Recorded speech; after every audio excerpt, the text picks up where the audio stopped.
In this guide, I'll show you how to unlock games on PS4. So if you have a lock notification over your game and you can't launch it, or if you go to your game library and you see these lock symbols, the first thing you want to do is back out, and then we're going to go to settings. And then once you're in settings, select account management, and you want to scroll down and restore licenses and go to restore. Now, if you've signed into different PS4s, or maybe you haven't played your games in a long time, this could be one of the reasons as to why you're getting the lock symbol. So after you've restored your licenses, you want to press OK, and then you want to go back and you want to see if there's a lock symbol on your game or in the game library. Now, if you still have these lock symbols, the next thing I recommend you do is to press and hold the PlayStation button on your controller, and then you want to go to Switch User, and you want to have a look and see if any of these accounts have purchased any of the games you're trying to play. I know in my case, when I go to my game library and I have all these locks, it's because I have a different PSN account I purchased them on.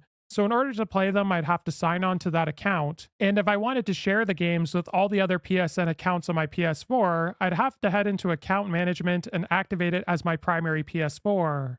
Now, another reason why you could be getting the lock symbol on your games is due to parental controls, but for most people, that's probably not going to be the issue. If this guide was helpful, like and subscribe, and we'll see you in the next one.